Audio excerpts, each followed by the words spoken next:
Quit eating, folks. 30 seconds to showtime. Grab your seat, leave your drinks to the bar. Hold your breath, put your hands together. We present Santa Fe's finest star. Who has danced with the Mariner Guinea? Who has dined with the Queen of Vermont? We trace the voyages of Sinbad. Corresponded with the men who can't live to tapis. C'est pas la même chose que la vache qui rit. Et la vache est fort, mon ami.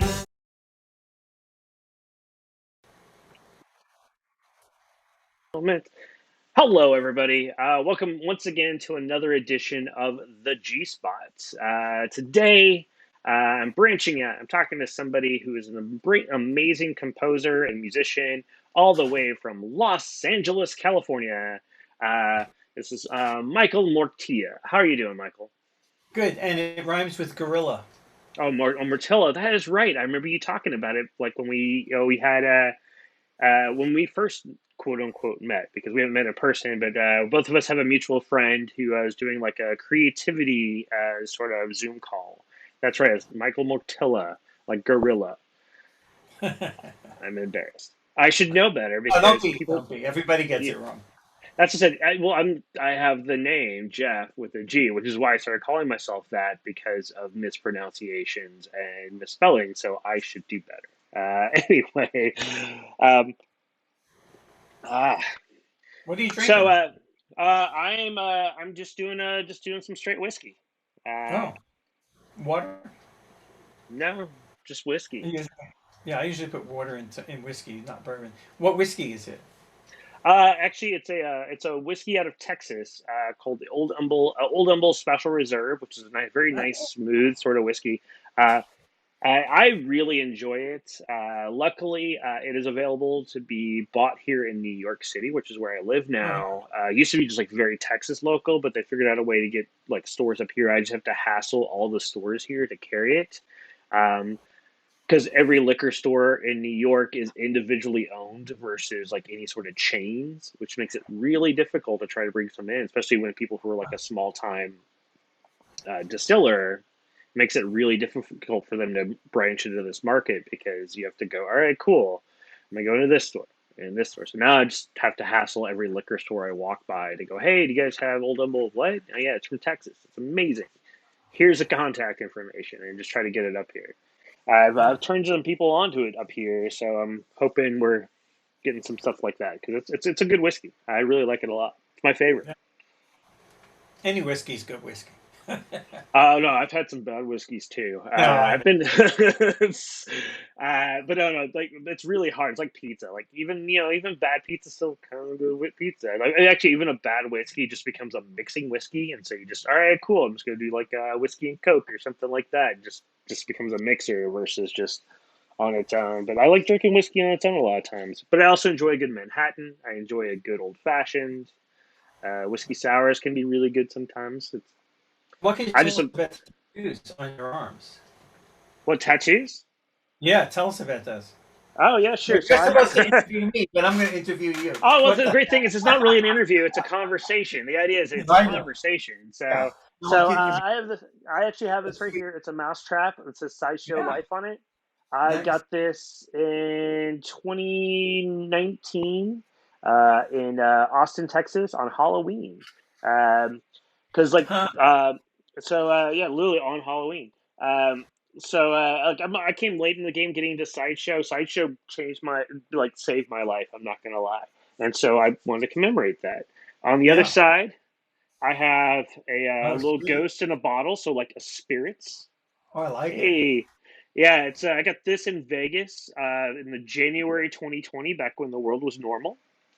Those are the Oh, ones I have here on my arms. I got some more up here and stuff like that yeah. too. I'm Cool. slowly growing them out. Now I'm in New York. I plan on getting something on my arm here too. It just I gotta get money first. So I can where I gotta get like money like that I can disposable money where I can do things like get a tattoo. Or go into space. Yeah, that's so or going to space. Yeah, that's my plan. Actually, not gonna lie, there was a program. It's called the I think it's called the Dear Moon Project, uh, where some Japanese artist bought seven or eight tickets to Elon Musk's rocket to go that goes into space. because his is going to be the first one's going to have like go into space versus Well, kind of. he's already got a Tesla orbiting the Earth. Oh, the With, car, yeah. that's Yeah, it's just just driving around a robot driving it around. Yeah, stunning. no, but he's actually going to have like a full fledged like it's supposed to go. It's the Dear Moon project basically. What Musk has said his project is to go. It's gonna circle the moon and come back is the idea. And so this artist from Japan bought all the available seats, and so he's going to go, and then he is doing a contest with different artists, like whether it's movement, art itself, whatever, to go up there and figure out how to do art in space, essentially is the idea. And so I actually submitted for it. I go, hey, this is what I do. I do sideshow. I do a little bit of magic and stuff like that. I would love to have this opportunity to figure out how to make those things work and create something awesome in space. So Yeah. who knows? And I figured it's just different enough. At least I'll go up a couple of levels. But I may not win. aren't, yeah, aren't we in space anyway? Oh, it's well, at least in between our ears, yeah. It's a matter But of yeah, getting the audience. yeah, that's the idea. But I thought I figured, well, it cost me nothing to sign up, so I figured let's see what happens. I haven't heard anything since, but I haven't heard anything progressing anywhere, just other than the initial thing. So I went, who knows? There's a possibility that I might do this, and this is we're so it's like 3 years from now when they're planning to do it. Like the launch is planned for that far out, so who knows? Maybe not. And if it does, cool. If not, I lost nothing by doing it. No, of course. It sounds like a cool plan. I would love Yeah, to do it. that's definitely more worthwhile than what some of the other people did going into the quote unquote space. Uh, I will give Bezos credit for two things with his is the other other than his brother, the two other passengers he had in Blue Yeah. Origin. One was a guy who just graduated high school who just turned 18. So that guy became the youngest person ever to go into space. Oh wow, cool. And then the And other that woman person was, from and NASA. then yeah, the woman from NASA who basically like back like she would have been 84 on years like the old. Apollo. Yeah, she would have been in the Apollo plane in the Apollo flights, except She people didn't don't have like the women. nuts. She didn't have the balls to do it. Yeah, hey. So she was like 80. She was 80 something, and so she was the oldest person to go into space. So I'm going, Yeah. yeah. I don't. I go, okay, Really, I'll give John? him that. How old was John Glenn? I guess he was 76 when he went up. Yeah, he was 70. Like like the last time he went up was like 70. It was 76. Ooh, what a piece of work that guy was. That's when they grew American politicians that were honest. Not Quote anymore. unquote. It's Some of well, I mean, one side is definitely completely not honest, and the other side is sometimes. mildly dishonest.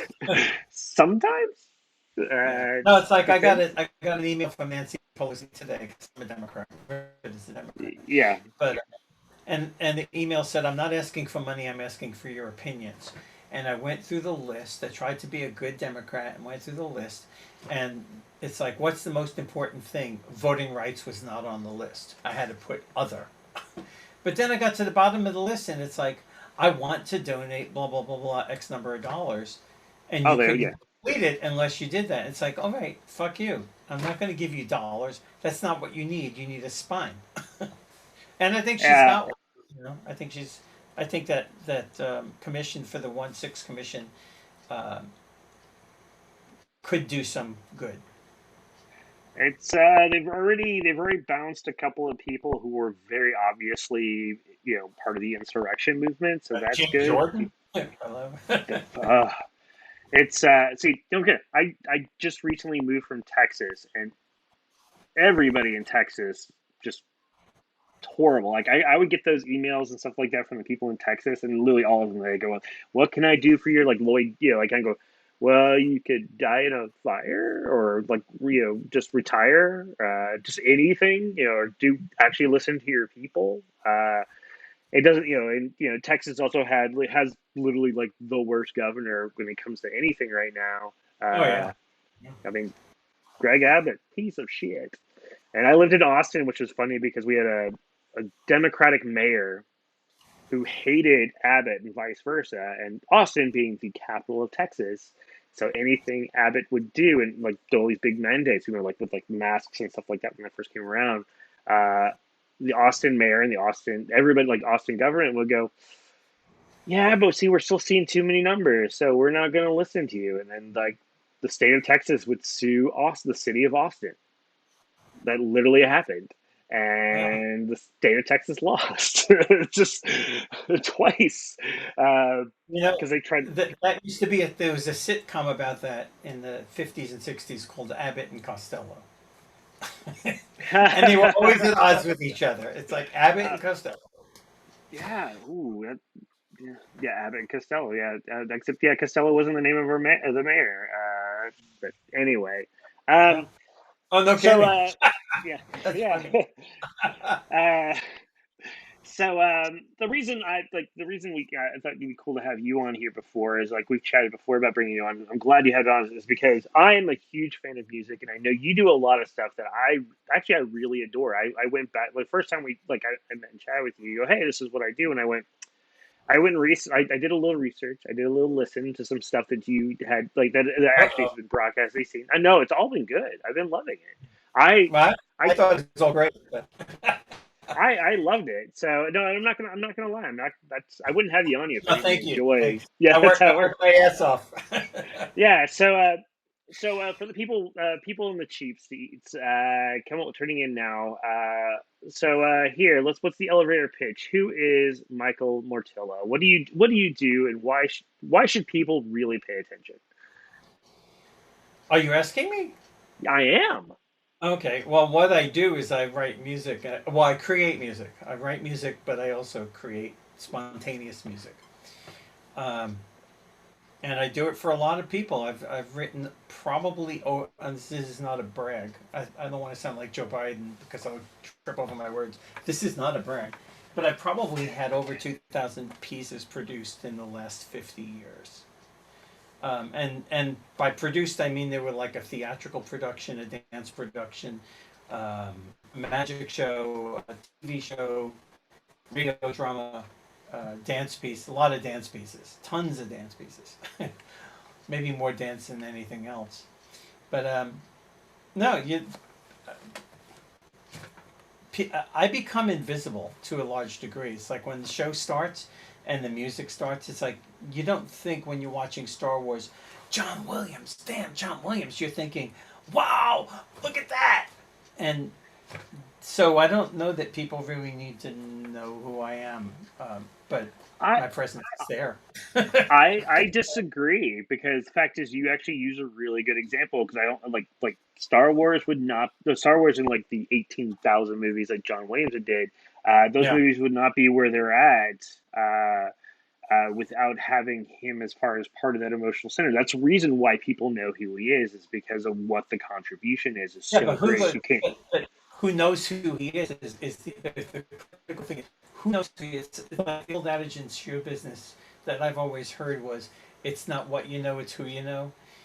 I don't think that's correct. I think it's not what you know, it's who knows you. That is very true. But the fact is, like, Yeah. they're actually touring symphonies that actually just do John Williams music, and they Oh sell yeah, of out course. those places. So yeah, it's one of I know those. those guys. No, it's. I think that's a very important thing, and I think I mean, I like seeing. Well, one is I like seeing how I'm a weird sort of person when it comes to anything theater, like any sort of theatrical movies, saying stuff like that. I like knowing how the sausage is made, so I like knowing who Yeah, made the music, who did the thing. of course. Uh, but I also know that a lot of people. I mean, there are a lot of people who don't care, or they go, or at the very least, they don't think they care because they just don't ever think about it. Well, Sometimes they don't. They say, it's not that for me. It's the collaborative aspect of it. It becomes whatever that event that you're creating for becomes an entity in and of itself. And I don't want to shine more than any other person in that. I want to contribute as much as I can to make all of them shine. So yeah, it's like I'm doing this theater. I have a theater piece opening in Oxnard in a week, which I need to finish tonight. Um, and I feel like I don't want people to notice me. I want them to experience the event. So it's not, I guess your question, if I'm understanding your question was, why would people want to know about me? The only people I care about are the producers of content that might want to use music, original music that's not, I know people like well that's weird sort of things. I know like even me, I always look for new stuff as far as like that. So it's like that's a very worthwhile thing to know. And like even though Oh yeah, like about people the clock. How much per minute? I'll play you some stuff.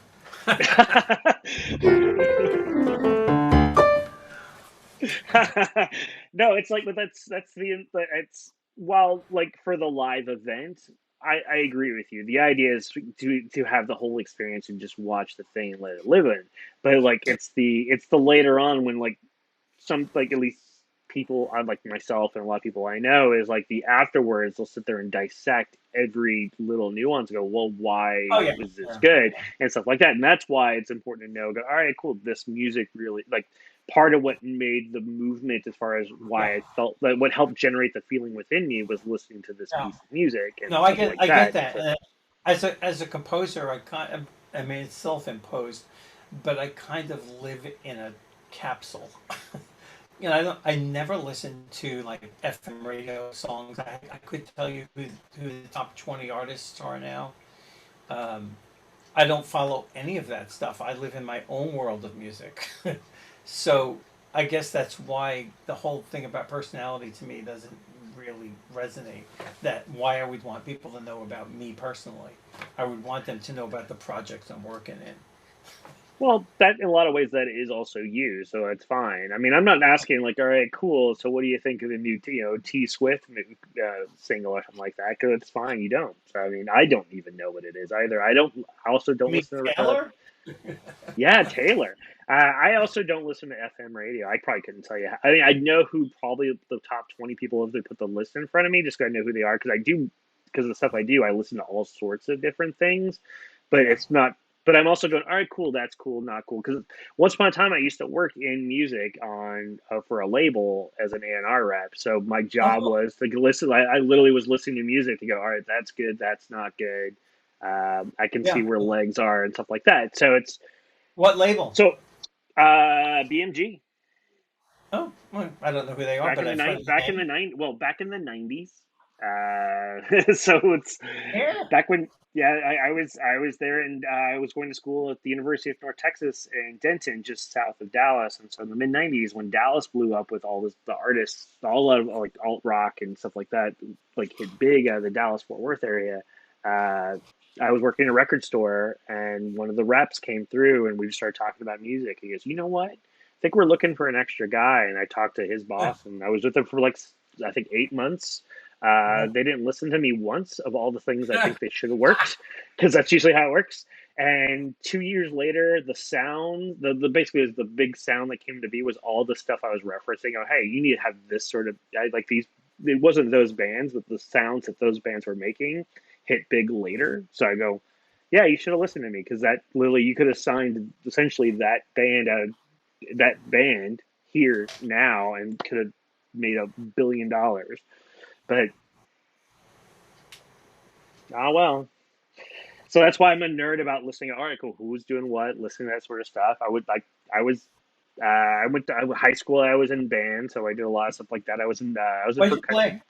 I was in Oh, me too. percussion. So Me too. Yeah. yeah. So That's yeah. all my training is in percussion. I have very little training in keyboard and composition. Hey, I mean, it's. I mean, Whatever. rhythm is yeah. Well, I think what who like there's somebody that says like rhythm is really the language of life, and so that makes sense. I can't remember who said that, or I made it up. I Somebody don't whose know. I've been heart was drinking. beating. Yeah, yeah, it's, yeah. That's a weird. I'm in my studio, so I'm playing with my toys. I'm No writing worries. bullshit Yeah, here. I'm. Does that sound okay? Does that sound realistic? Yeah. It sounded kind of like a weird, like smooth, sexy jazz, and then it popped over to Well, the piano. that's because the style I was playing. But what about the quality of the transmission? I Is that I could hear it fine.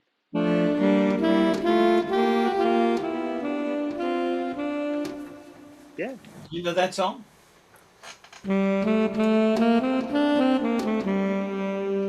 Is it Strangers in the Night?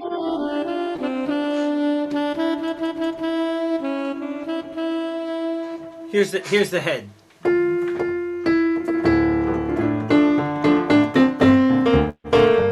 Oh, Who is that? Melanie, I think. Those are the days. I got my first kiss to that song from a oh woman. wow. Yeah, those were the days, baby. Although I lost my virginity the magic carpet ride. Well, of course you did. I mean, that makes sense for that time period. That Magic would, carpet yeah. ride. I just made that connection. Duh. Of course you did. Of course you did. I mean, What were we talking about? I don't know. That's the great thing about this is we're just having a conversation. We can talk about whatever. We're just slowly getting Can drunk you while tell if talking about it. anybody's actually watching us right now? We do have a few people watching. Yeah, Uh oh. I can Who? tell. Well, at least I can tell in one format. I know we are. But some of the other ones I can check real quick. How many people? Uh, we're like 4 or 5, I think, between. But don't forget, Oh, this is also live. A lot of people will rewatch this stuff later, so yeah. which is also good too. So I once again, everybody, look at me. I appreciate you watching whenever you can. It'll be on this channel for a while, and plus it's on my YouTube and stuff like that. So you can watch it I later. fell It's cool. And make sure you follow Michael. Cheers, everybody. Follow Michael. I've got his Instagram link right underneath him at Michael.Mortilla, like gorilla, but not. And then he also has a website, midlifecrisis.com, where you can actually check out all his cool shit. And by Well, the way, you can cut. you can go to mortillagorilla.com. Is there a There's a mortillagorilla.com? mortillagorilla.com. There's also midlifecrisis.com. That's why I said midlifecrisis.com. Yeah, I have a bunch of them. that's Mortilla Gorilla. That's because I was on a thing called Society 5 or Society 6 or something, because I'm also an artist, a graphic artist.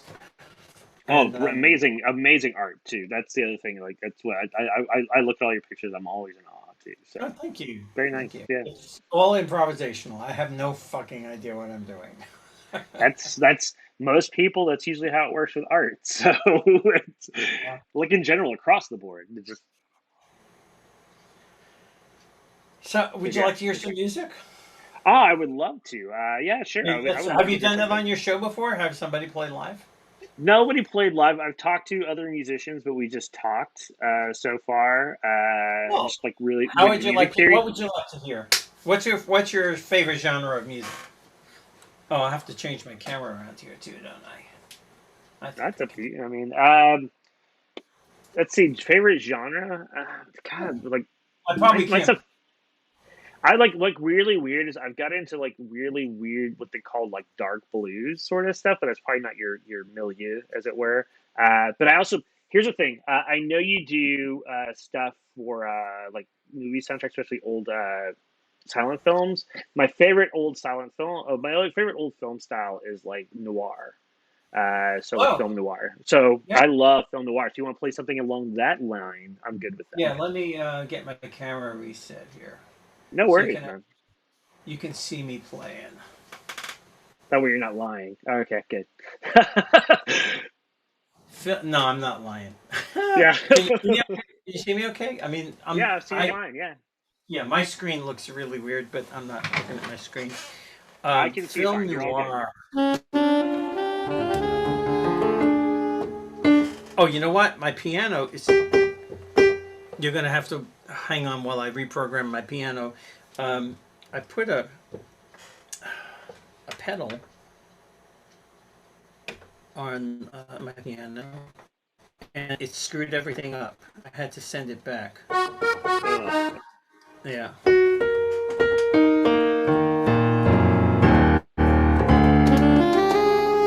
Oh, but you're gonna. I'm gonna shut off my microphone because you're gonna hear. No problem.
Okay, that's all you get for that nickel. Oh, that was amazing. Oh man, I love that So, so much.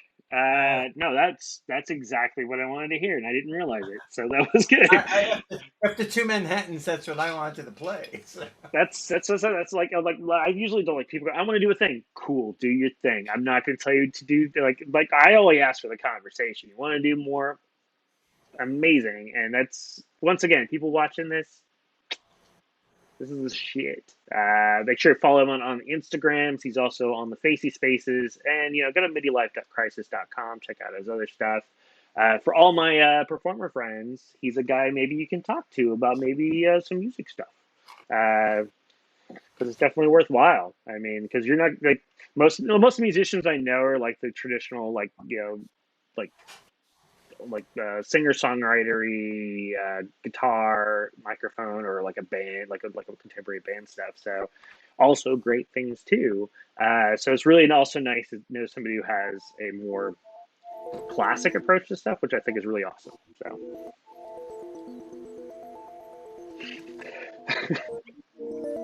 I'll accompany our conversation. that's fine because we're kind of spacey, getting slowly drunk on our whiskeys and just rambling about random shit. Hey, that's how it goes.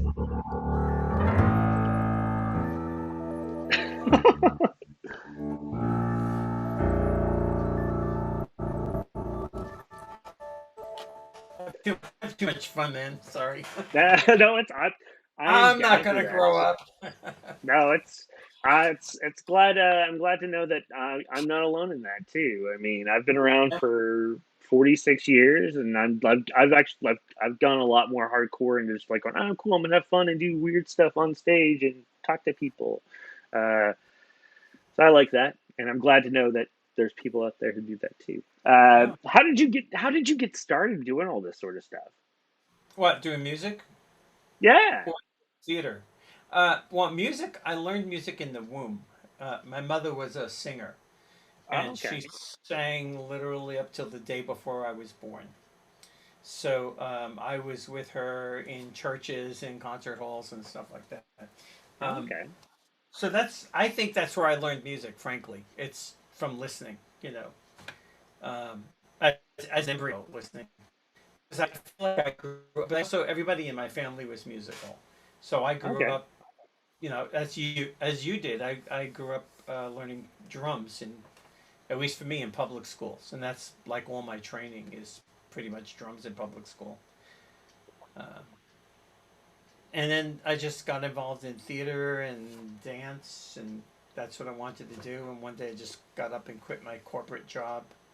Fortunately, I was young. I was like 19. I quit my corporate job and said, I am a musician from now on, and did not make a lot of money for the first 3 or 4 years. But after that, I hooked into like dance in Manhattan. So I was playing for Martha Graham and Alvin Ailey and Ballet Hispanico and a whole bunch of people. And that led to a gig teaching at the University of California in Santa Barbara for 14 years, where I was resident composer and I taught classes in theater, dance, sometimes film music. Uh, and left there in 2000 and just came to Burbank and been here ever since. Okay. No, It's kind of it's my life story. hey, no, it's hey, that sounds really amazing. You found out what you like. One is you found out the thing because everybody has that thing, whatever it can be, that gives them that passion, that joy, that drive. You Yeah. found that pretty quickly, and you jumped at it, which is really very brave and very cool of you. Cool to have that happen, Yeah. and Also very lucky though because I didn't go to college, but I ended up teaching at a university for 15 years because I knew music. And so it just worked. And nobody ever asked. When I got my first job, I was with, do you know who Martha Graham is? yeah, Oh, okay, it's Martha Graham, the dancer. yeah, Um, I know that is, yeah. I was working with her, composing and accompanying a lot of her classes, and worked in her school and toured with the company and all that. In fact, I still play dance classes on Thursday mornings. Well, right now we're during they have their season going on, so I'm not playing. But starting probably in August, September, I'll be playing dance classes in Indianapolis over Zoom at 7 o'clock in the morning for gram technique classes for a guy that I used to tour with in the 1980s. Oh, Uh, wow. yeah. So anyway, so yeah, because I was working for Graham and I was a good improviser and I could play for classes, the University of California grabbed me to play for dance classes there and to be their composer for dance. And then I work in theater too because they didn't even know I was a theater composer. I mean, that's what I am. If you ask me, Yeah. what do you do, Michael? I'm a theater composer. Thank you. But rarely do I get to compose for theater these days. So I'm thrilled that I'm doing this piece in Oxnard called Wrench at the Teatro de los Americanos.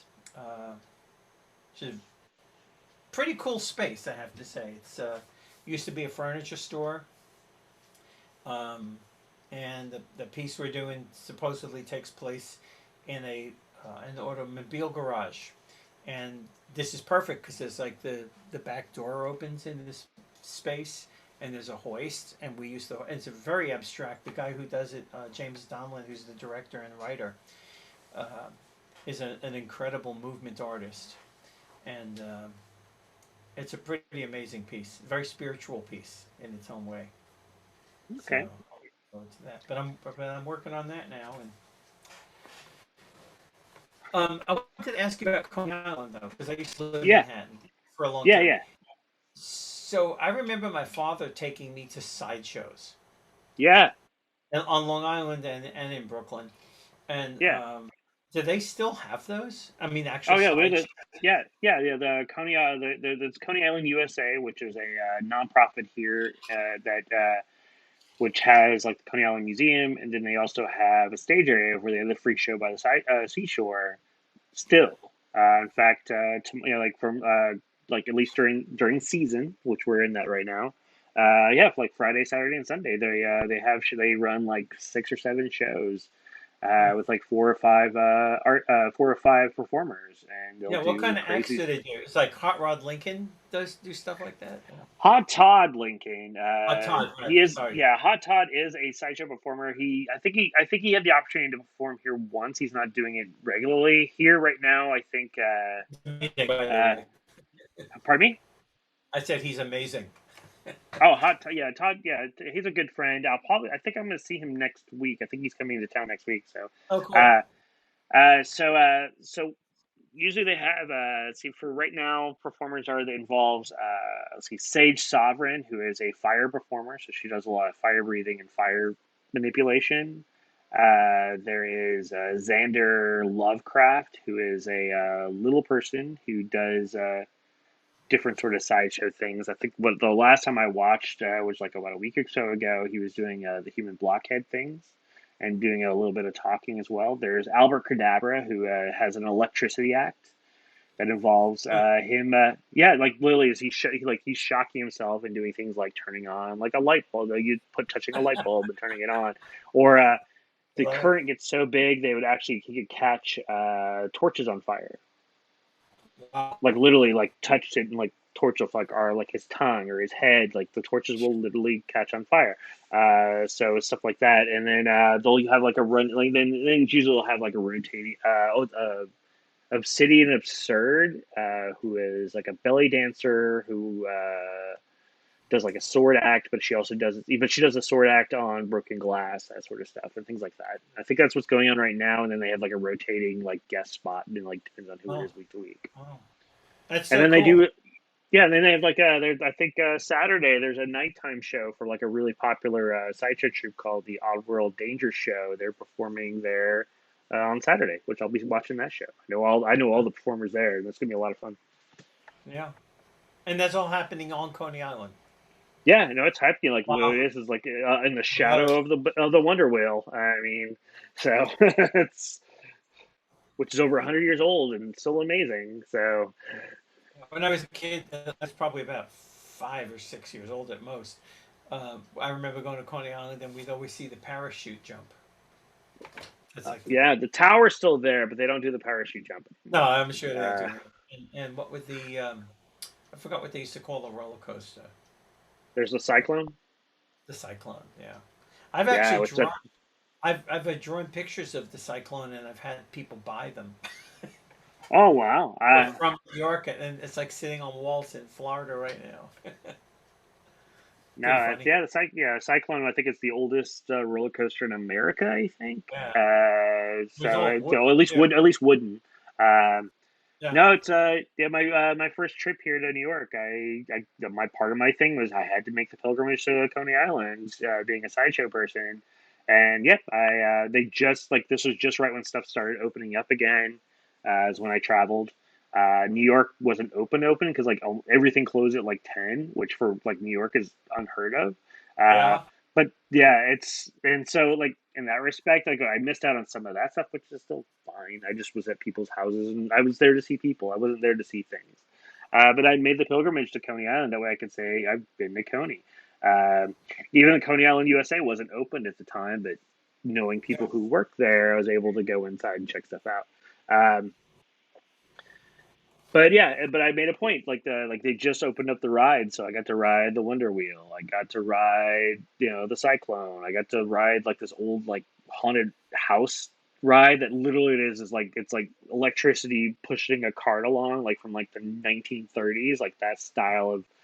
I rode it and it made me think of like the old Disneyland rides, Yeah. like the ones that are like just like ride like the Peter Pan or Mr. Toad's Wild Ride. It's like very much like that. Like literally, whenever they go, this is like Disney, like the old Disneyland rides, which I'm sure are not even there anymore. But I remember like when No. I was a kid riding those old rides where the carts are moving along because they're hitting the current on the rail. Uh, but yeah, no, it's still fun. It's communism. Everyone keeps telling me, goes, it's not like what it used to be. And I go, all right, it's not the 1910s. Of course, it's not Right, like it used to be. right. It Uh, will be but again. That's the beauty of it. but I can still like walk down and I can feel what it was, and that's good enough for me. And there's a lot of people trying to maintain it, or even like I don't even need it to maintain it. I mean, it's the 21st century. We don't have to Yeah. maintain that stuff. As long as it's honest about what the place is as far as the feeling, Well, I'm it still was good with it that. was the destination for people. If you lived in Manhattan from like 1900 to 1950, 60, 70, that was the destination when you went to the beach. Yeah. And I have pictures of my grandparents like in 19 probably 1923, 24 on Coney Island. And my grandfather's like in his suit. My grandmother's in this like huge dressy kind of thing. Uh, but yeah, Coney Island, man, crazy place. I've only I'm been. said I'm so far I'm digging it. So I've been really Yeah, happy being here. So I'm really it's slowly getting my place together here because when I moved up here in a little minivan, so a lot of my furniture I left, and so I'm slowly having to repiece stuff together. yeah. So that's a slow How far from process. the water do you live? Oh, how far? Literally, I walk out my front door. That's the last road. There's a sand dune, water. Wow, cool. Yeah, I live on the beach. Like, there's little trees in between too, but I live on the inside towards. Yeah, I don't live on the Atlantic side of Coney Island. I live on the inside, so I don't really. I Yeah. like the people who come out here are mostly locals. I don't get a lot of tourists over here. It's mostly just the locals within blocks of each other. So, but no, like it's still awesome. The fact is like where I live is like literally there's the beach. If Yeah. I wanted to go hang out, run around with the dog, I totally could. It's been a little too rainy, like inconsistently rainy. So the idea of going out on the sand, wet sand with a big dog, it's not a good plan. So There you go. It's funny. What kind of dog? I have a Siberian Husky. Oh, cool. Those are beautiful. Oh, he's yeah, he knows it too. And Yeah. it's like half the like that's the other like part of the reason like when I knew my lease was coming up in Austin, so I knew I was moving out of Texas. I didn't know where I was going to go yet. I knew it wasn't. I knew I was leaving Texas because fuck Texas. Well, I would go get. There are a lot of great people in Texas, but like politically, fuck Texas. Uh, So I went, all right, cool. I would like in my mind, I'll go East Coast, West Coast, East Coast, West Coast, and so I knew the West Coast pretty well. And I had a friend of mine who was going to put me up in Portland, so that was like my safety school. I also have a friend that lives in Burbank. I kind of talked to him, but him I would have to start paying immediately, and I couldn't guarantee what he was asking for stuff because it was LA prices. Uh, but it's still Burbank. It's a really nice place. I've been to it, and I love Burbank. Weirdly enough, I love Burbank. Well, so I've lived here for 21 years, man. It's the first place I saw when I moved out of Santa Barbara, and I'm still here. I don't know. It's like I talk somebody like somebody gets like when you go to like I go I love LA. I love going to LA. I go the two places I love going is wandering around Burbank and Venice Beach, and like I could give really a care about. I mean, I like the other stuff too, but like those are the two places I love. I love still. So, but yeah, like that was the offers, and then like I had some friends in like the DC Baltimore area. Like they had a friend that had an extra room in her place that's willing to put me up for a while, and I go, oh, maybe there, and so and then I came to New York just to hang out, and then turns out that's what ended up being the bigger fit. So when I came to visit, it was like the perfect weekend. I didn't wait. The weather was perfect. I never waited for anything. Like not like I was going, oh, I don't wait. No, literally, I'd walk up and like right in, walk up, just like all the how it was, or just go and do a thing. No wait. Like even like I think at most I had to wait for a sub car. It was like 3 minutes Yeah. all weekend. Nice So New York. yeah, so it's like literally it's You how want it it was the now? entire time. We went across the Veracruz Bridge. Like my friend drove up. Like I flew Which bridge? into Baltimore. Pardon me? Which bridge? The Verrazano? Vera, yeah, Verrazano. Sorry. Oh, the So my Narrows, yeah. friend, yeah, so my friend Hot Todd, because Hot Todd Lincoln, he lives in Baltimore. So I flew into Baltimore. But the original plan is I was going to fly into Baltimore. He was going to work, and I was going to hang out with friends I know in the Baltimore D.C. area. And then he goes, I took the day off work, so we're going to New York now. And I go, oh, I mean, you're driving, so we drove up. And the Verrazano Bridge, he like we drove through Verrazano Bridge like two like 5 minutes to go across, and he goes, "That's weird." I go, "What do you mean?" He goes, "Yeah, that bridge usually takes like 25-30 minutes to get across every time I come here, no matter the time of day."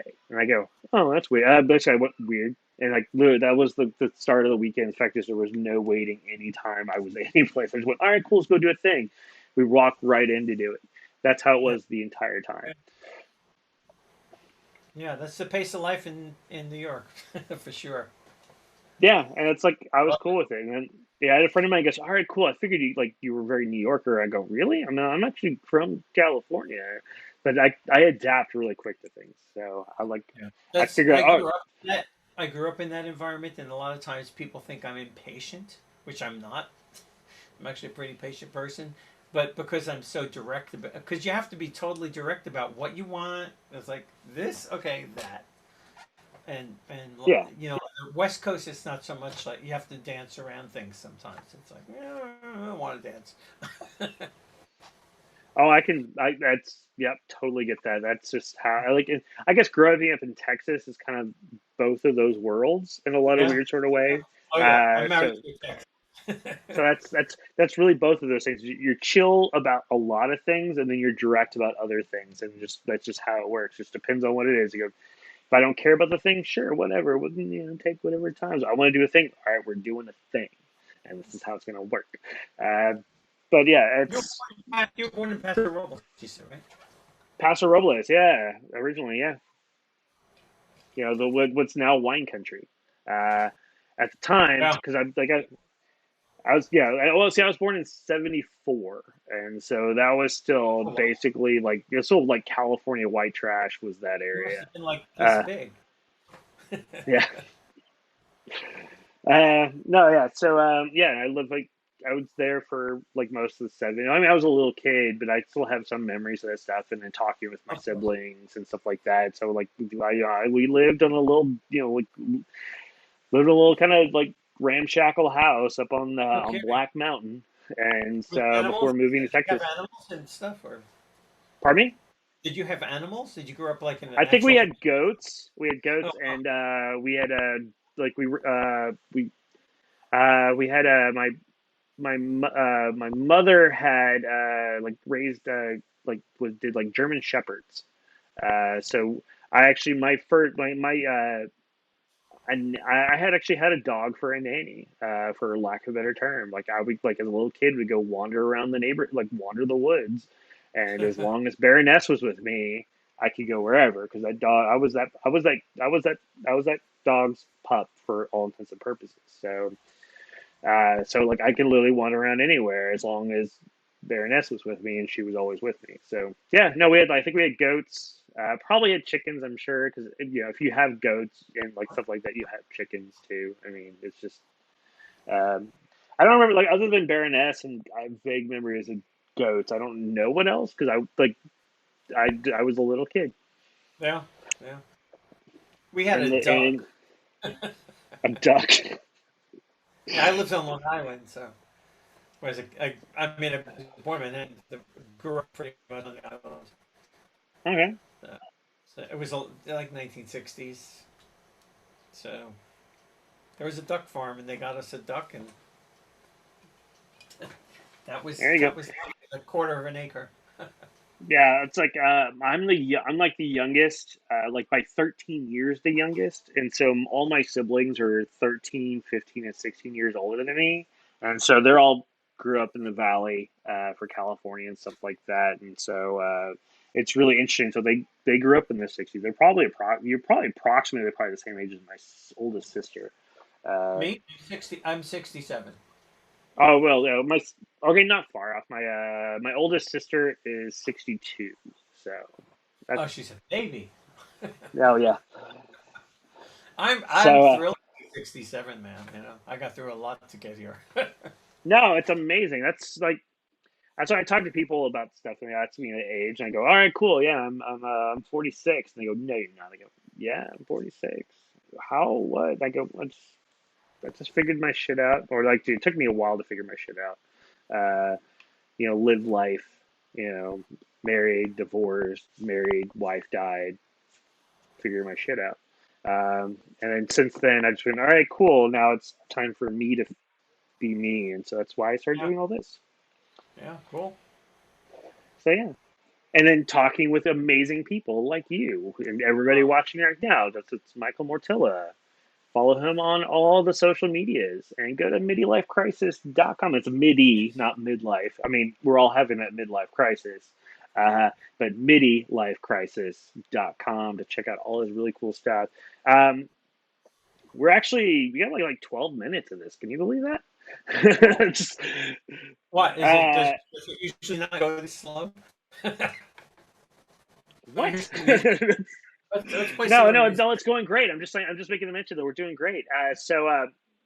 Uh, we talked a little bit one of the things I know you do because we talked about it a little briefly is you do stuff for theatrical productions, you do stuff for dance stuff like that. But you've worked with films, and I know you do stuff with like Turner classic movies.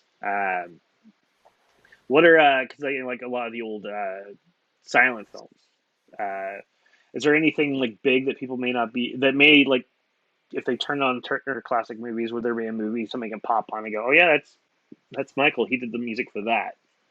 But yeah, I mean, there's a bunch of stuff I've done for them. But more recently, it was something called Hollywood Home Movies, which I did Oh yeah. in conjunction with the Academy of Motion Pictures, and they would know it was me because I appeared on screen, which is kind of Yeah. rare. But I scored the Mutuals. There's 12 films that Charlie Chaplin did from like 1914 to 1915, 1917, somewhere around there. Oh Uh, wow. I've done a bunch of stuff for the National Film Preservation Foundation. Some Alfred Hitchcock's first film, which I scored for violin and piano. He was the assistant director. Do you know the name of the film? Oh, were you the assistant? Nope. Not off the top of my head You'll now. never get it because oh, what's his name? Grant Coots or somebody was listed as a director. It's called The White Shadow, and Yes. I Yes, I do know scored what you're that for talking the about. Yeah. yeah, and there's an excerpt of that actually on my website.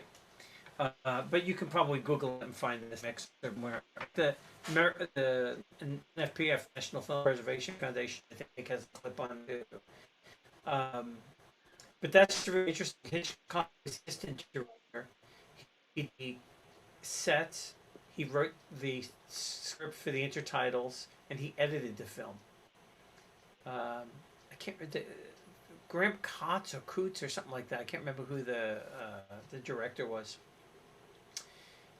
Well, one Anyway, second, I'll find it but that because I'm was a nerd. It's just White Shadow or the White Shadows.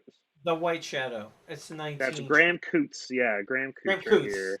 Okay, Yeah. cool. Oh, yeah. It's a, Hitchcock was one of the writers from 1924. It was called The White Shadow originally, but now it's called White and Shadows. it's a really Uh, interesting film. Betty not Betty Comden. I can't remember. I think it's Betty Betty Compson. Compson. Was Yeah, played I pulled it up role. on IMDb. So, She plays a twin sister. So it's a dual role, like the Parent Trap with Haley Mills. So they dubbed this woman in twice to be herself, which was that's pretty heavy duty stuff for 1924 when you're just still doing in camera effects. Uh, yeah. but it was really well done. It was a great film. It's only half there. There's 3 of 6 reels that exist. So when we did it for the Academy, we did it, and Eva Marie Saint narrated what would have been the second half of the film. So that was kind of cool. So I got to Oh, create music for Eva Marie Saint, which I really love doing. I'm gonna.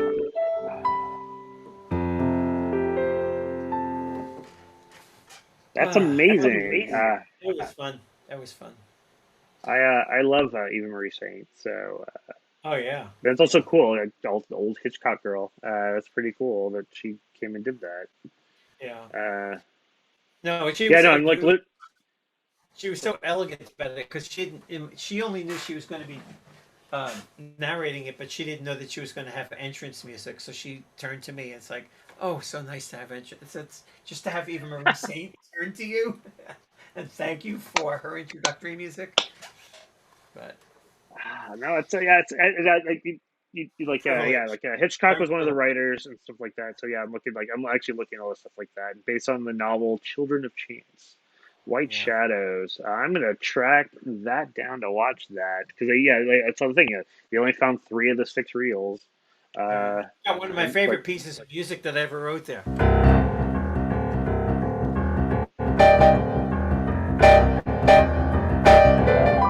Something like that. okay, And yeah, and I have a great violinist who's making the was it the Black Cat Cafe or something like that in Paris. And the violinist in the score, I really wrote pictures of cats where I wanted her to make cat sounds. And she was great. Just give her the freedom to like whatever sound you think fits there, honey, you do it. And she's like, meow, meow. It was fun. that sounds amazing. Um, so you get the oh, pardon, Gesundheit. Uh, I think Yeah, so you nice. get the show coming. So you get the show at Oxnard that premieres. When is that going to be premiering? I know you said you're finishing up the music. July Uh, July 30th. so it's actually premiering then. All right, cool. So The yes, first 2 shows are sold out already, that's but it's a small, amazing. it's a 49-seat theater, so Oh, okay. That's still something. So everybody who I know that's in the West Coast area, go check that out. It's amazing. Go to Oxnard, the Oxnard Theater. Could you say what Theater the name de of the los place was again? Teatro de los Americas. It's called Wrench. Wrench. Uh, Okay. yeah, it's a So really yeah, good show. go check it out. If I were anywhere near there, I would totally go see that because that sounds amazing. And I love once Great. I love really good theater. I love theater. I love something that has like something like that, which actually has a score and a bit like that sort of stuff, which is a lot of fun too. Versus just like somebody hitting a boombox. Uh, I mean Well, that the stuff's fun director is too. But, amazing too. It's more not more of a movement piece, but it's a very much a movement piece as well as a dialogue piece. okay, very Yeah. good. So there's a lot of really interesting interactions between characters that are nonverbal, which is Very cool. cool. and it's also bilingual. The actors are free to speak their lines in English or Spanish, and the audience is bilingual, pretty much in Oxnard. It's like that's farm country. Yeah, Those are the people that bring stuff to your table. yeah. So No, it's that's kind of that cool that they're sounds getting that. amazing. Yeah. Well, that plus it's like California is like so one of those sort of states, especially Southern California, where a lot of people are at least a little bit bilingual, even if they're not fully so. That sounds amazing. I suppose I wish you nothing but great success for the. I wish for this to grow from something just from like a little 49 seat theater to getting much bigger, which I'm sure the Fortunately, director probably wouldn't they, mind either. they do have interest at some other venues that I can't mention the names of. Well, because it But hasn't one is it hasn't happened yet, and yeah, two is but there's interest to do it elsewhere. well, that's good. And This is like we previews. did this production was originally done in 1994 at UC Okay. Santa Barbara, Oh, and okay. then they just remounted it for Oxnard, and since I did the '94 production, they asked me to come in and do this one. So it's a good and just to do theater. That's Yeah. as I said earlier, I'm a theater composer. So you had me at theater. No, it sounds amazing. That sounds great. So, everybody, because we're just about out of time, I had a Yeah, for great one, time talking thank with you you. for joining us tonight. Yeah. And we'll be back next. I'm kidding. No, yeah, like literally, you're welcome. Like you, anytime you want to come chat about stuff, I would love to have you because I had a great time chatting with you. I think we're Yeah, only the same scratched here. the surface. I would I love feel to like like I I know would you. love. Yeah, no, it's the idea. It's like, oh, look, that's how it works. This is how it works. Yeah. Like, and I'm like the weird. I go, I'll deep dive talk about music theory and shit like that too, because I love Oh, all that sort of stuff. I oh, love all like that's it. I like how the sausage is wait. made. So we So don't I have like. to stop. If you want to talk about music theory, we can do that now.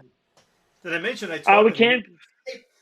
I tell you what, yeah, it's I mean, like more of just like casual talk, not like going, all I right, know. cool, here's the slides.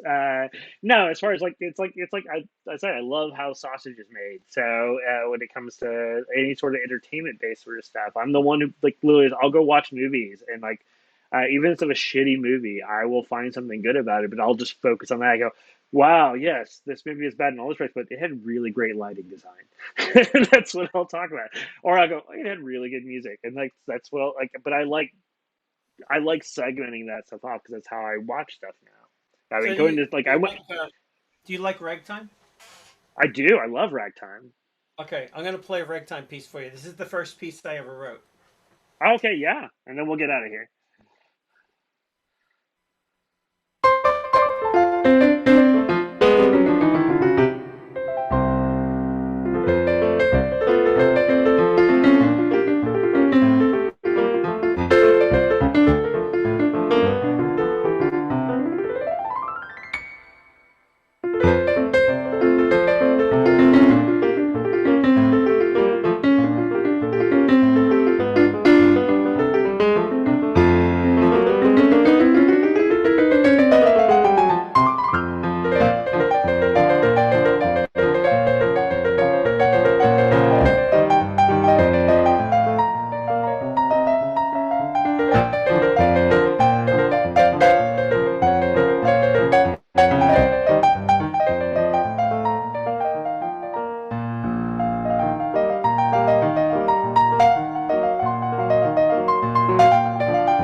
That's amazing.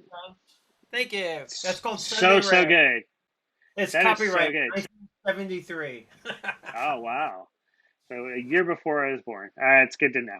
Oh, that's Thank very you. cool. Yeah, no. So thank you so much, Michael, once again for joining us, watching the show. Yeah, you're welcome anytime you want to talk about whatever. I'm Well, happy to do so.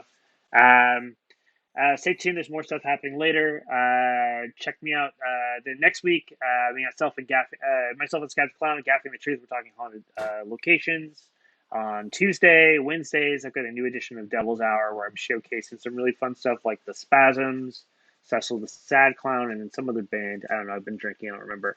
And then on this show next week, this time is Danger Dave from the Stolen Stitches Sideshow out of Pittsburgh, Pennsylvania. We'll be talking weird sideshow stuff, and he's also a musician as well, believe it or not. And he does a lot of piano stuff like that. But he usually puts his piano on fire when he does music, so it'll be interesting. So everybody, thank you guys for tuning in. Thank you, Michael, once again. We can hang out afterwards, but also we got stuff like that. So everybody, be safe, be cool, be groovy, and as always, keep drinking.